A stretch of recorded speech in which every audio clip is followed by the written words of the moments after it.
So next is nutrition. Why is nutrition important to maintain in surgical patients? Very common question.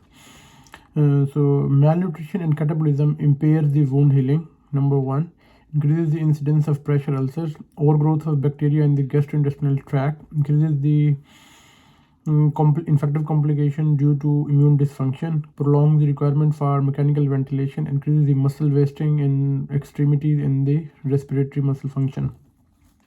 And nutritional sports slow down all these processes and prevent the malnutrition. This improves the outcome, reduces recovery time. This reduces the length of inpatient stay as well as the hospital cost overall.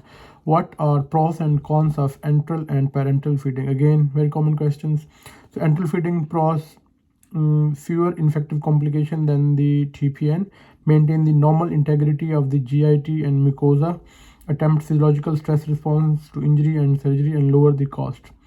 And cons: difficulty meeting requirement due to the ileus or poor absorption, diarrhea, increased risk of aspiration, and ventilatus pneumonia and sinusitis. Parenteral nutrition pros: full energy requirements, does not need gut integrity and function. Parenteral feeding cons: risk of access-related complications, liver dysfunction, trace element deficiency. What are the indications for parenteral nutrition? The absolute indication is enterocutaneous fistula, and relative indications are moderate or severe malnutrition, significant weight loss, hyperproteinemia. Number two, short bowel syndrome, severe inflammatory bowel disease, bowel obstruction and prolonged ileus, prolonged bowel rest, and abdominal sepsis, acute pancreatitis, and trauma and burns.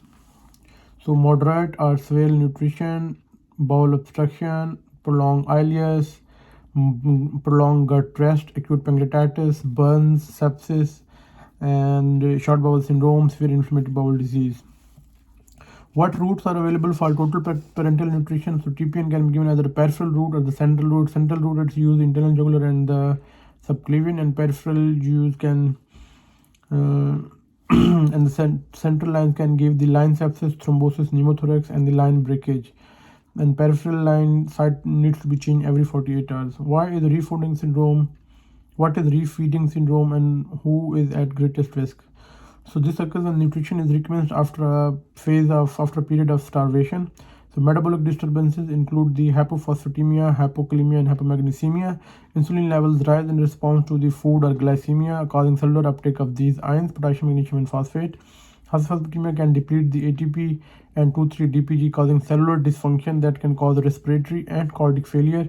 And seizures have also been reported to as have renal and hepatic failures. Any patient with poor nutrition intake for 5 days is at risk of refeeding syndrome, and specific groups include the chronic alcoholics, drug abusers, chronically malnourished old people, patient with anorexia nervosa, patient who are nil by mouth for a prolonged period. What is approach to feeding in a patient at risk of refeeding syndrome? So check baseline potassium, phosphate, magnesium, start thiamine and multivitamins, initiate feeding at a low rate, that is 25 to 50% target, and check electrolytes every 6 to 12 hours.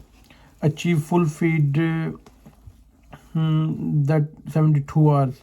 Those patients at the highest risk are BMI less than 14, not fed for 15 days, should be monitored for cardiac arrhythmias on critical care unit while feed is established. What are the typical requirements for components of the TPN? So water, fluid 30 ml per kg per day, calories 25 to 30 kilocalorie per kilogram per day, and protein 1 to 2 gram per kilogram per day, and sodium 1 to 2 millimole per kilogram per day, potassium 1 millimole per kilogram per day, calcium 0.1 to 0.3 millimole per kilogram per day, magnesium 0.1 to 0.3 millimole per kilogram per day. Energy should be approximately 30% lipid and 70% carbohydrates. While standard preparations of TPN are available, the content of TPN should ideally be adjusted daily according to the laboratory blood results. How should glycemic control be managed on the intensive care unit? Hyperglycemia results into insulin resistance and the part of stress response. Hyperglycemia, this will increase morbidity and mortality. Early studies from the surgical intensive care unit showed a mortality benefit with tight glycemic control and target range 4.4 to 6.6 millimole per liter. More recent studies in mixed ICU populations have found that a more relaxed approach, target glucose less than 10 millimole, is associated with a lower mortality and lower incidence of hypoglycemia than the traditional diet control. Hypoglycemia and ICU should therefore be treated to maintain a target blood glucose of less than 10 millimole. Thank you.